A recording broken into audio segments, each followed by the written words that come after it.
Hi everybody, welcome to Unit 2. This PowerPoint is on ethnicity and race, as we will be talking about all week during this unit. So let's go ahead and get started. I want you to just take a few minutes, and you may need to pause the slideshow, but take a few minutes and just jot down, just for you, the answers to these questions.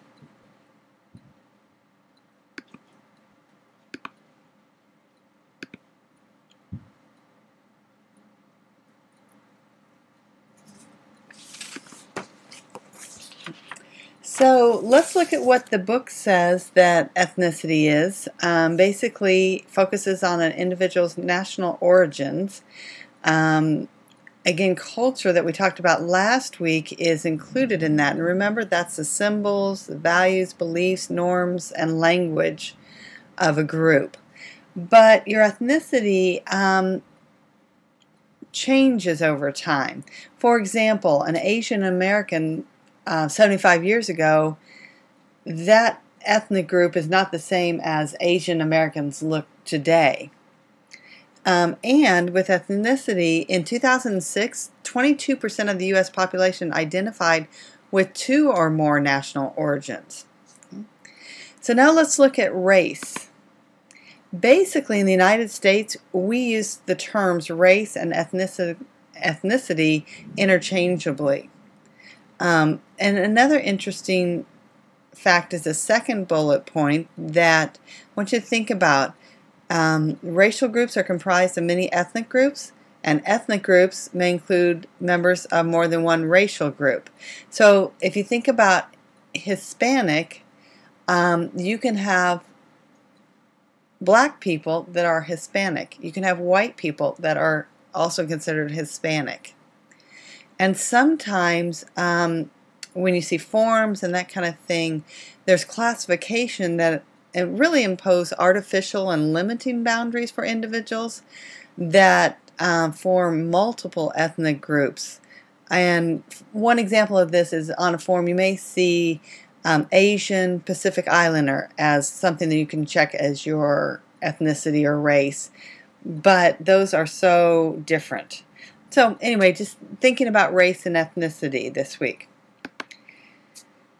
As you can see on this slide, by 2020, about 40% of the U.S. population will be African American, Latino, Asian American, and American Indian.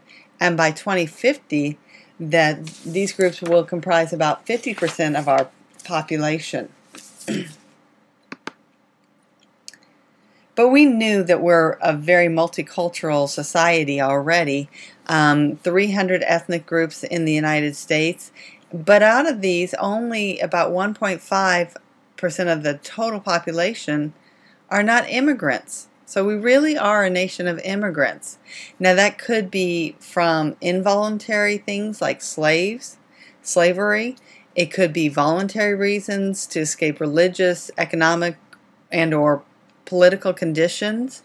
It could be recruitment to work in the United States for things like on the railroads, mine for gold, and that sort of thing. In current times, it could be working in the computer, Silicon Valley kind of positions. But there is and are ways for legal immigration, and you can see those here. From the 2000 census, 60% of immigrants live in New York, California, Florida, or Texas. And I'll be very anxious to see the 2010 census because I think we'll see a real change in that. It's a very hot topic right now. There's a lot of strong anti-immigration sentiments in the United States right now. Just think about what's going on in Arizona. With the controversy that they've had with the immigration. Many of you can think back to California Proposition 187, that's from 1994, that prohibited undocumented persons from receiving social services, health care, and education. Now that was declared unconstitutional, but you can see that immigration is a big factor in this country. and probably will be for a long time to come. So take 1 minute, let's move on, because that's really tied into prejudice and racism. So what comes to your mind when you hear those words? What comes to your mind when you say prejudice, and what comes to your mind when you say racism? Go ahead and pause the video and jot those down.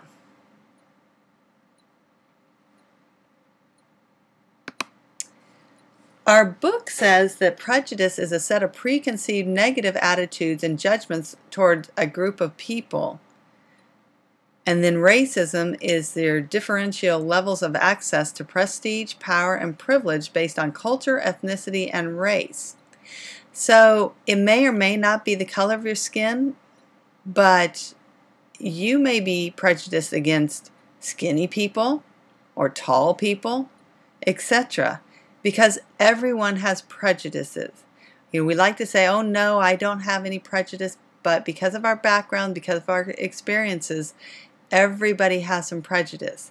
So as a teacher, it's important to acknowledge our own prejudices, and when we do that, then we can really help all of our students. So I want you to think again, and we'll pause this video again. Answer the following questions, and be honest, nobody else will see this, just you. Do you see some racial groups more positively than others? If so, which ones? And what has influenced this? So pause it and take a minute to write those thoughts down.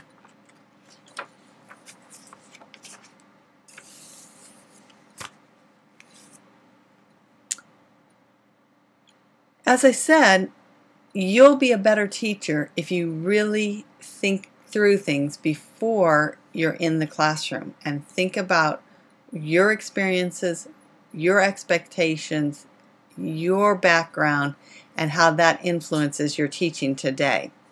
We have come a long way in the United States. I've just listed some of the things here. For example, the Brown versus Board of Education, we all know that helped desegregate schools. The Civil Rights Act that banned discrimination in schools, employment, and public accommodations. Title IX that provided educational equity for girls and women. The Rehabilitation Act that provided the equity for individuals with disabilities. Law versus Nichols, you've heard that case before, most of you, in the methods class, and that's where schools are mandated to provide English language learners instruction that meets their needs. They can't just sit in a classroom and not be taught English. Also, the Castaneda versus Pickard in 1981, where a school district was charged with a violation of civil rights, and what came about of that was that ESL programs had to be based on sound theory, had to have adequate resources, and had to have a program evaluation. So we still have a long way to go, though, because what we see a lot of times is not the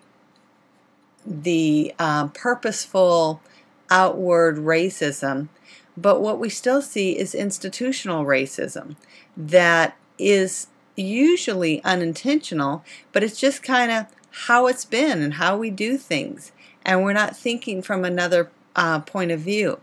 And after you view this PowerPoint, there's an article on Moodle called something like the Berkeley article. I want you to read that, and I want you to be thinking about institutional racism and look at it through that lens.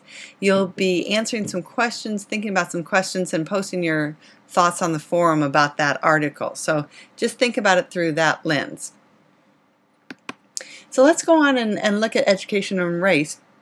We saw earlier that many of the students are students of color, but most of the teachers in the United States are white and female. So there's an incongruence between teachers and students of ethnicity, gender, and social class. And what we're seeing is a disparity between achievements of students of color, particularly poor students, and the dominant group achievement. We're seeing low-income students having low-level curriculum and low performance standards. We're seeing students of color in poor communities have less experienced, less qualified teachers. Not all the time, but overall there's less experience in those high poverty areas. And then also we're finding that students don't have the advantages of having advanced placement classes in poor communities. So that really penalizes those really good students. Also, think about the high school graduation rate. It's significantly lower for non-white population than for whites and Asian American students. And I want you to think about society in America. If that was turned around and the statement was that white students were performing lower and not graduating from high school, what do you think the society in general would think about that? So just something for you to think about.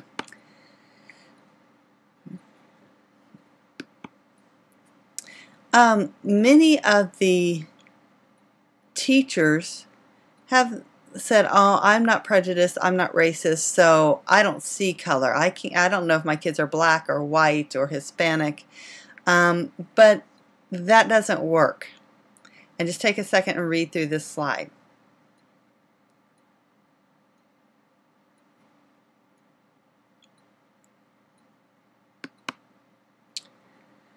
So what do we do? Because it does have to be addressed. You can't just sweep it under the rug. Okay? Students do need to learn how to participate in the dominant society, but also in their own ethnicity. They need to know that educators respect them. And again, kind of going up with the first bullet, they need to be able to function biculturally. They need to be able to function in the mainstream ethnicity and in their cultural group. We need to think about the curriculum. The curriculum should promote awareness and recognition of the multi-ethnic population in all classroom experiences. And it's a responsibility of teachers to expose students to the ethnic diversity of the country, not just in your classroom, but in the country. So you need to think about books, videos, bulletin boards can be used to reinforce cultural diversity and infuse it throughout the entire curriculum. And make sure that we're not just doing a tourist approach, and that means just a one-day a year kind of study of a certain cultural group. For example, I know a lot of you probably did Cinco de Mayo celebrations, and that's great, but make sure you're not limiting your study of the Hispanic contributions just to that one day. So make sure it's infused throughout the curriculum. So here's what schools need to do to provide equity and achievement.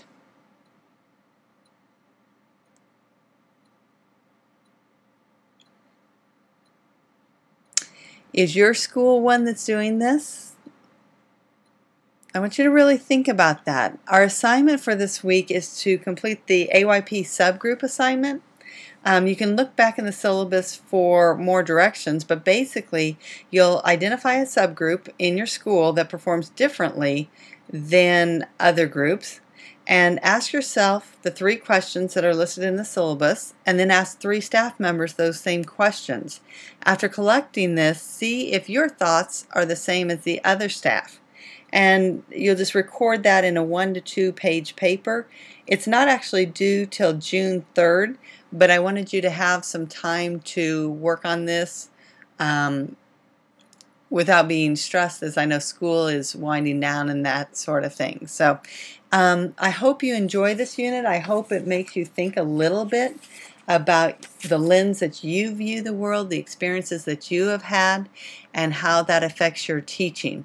So make sure you continue to just do things in the order that they are on Moodle. And as always, if you have any questions, you can put it in the Q&A forum. If it's a question that everybody may have, or if you have any questions, you can email me or call me individually.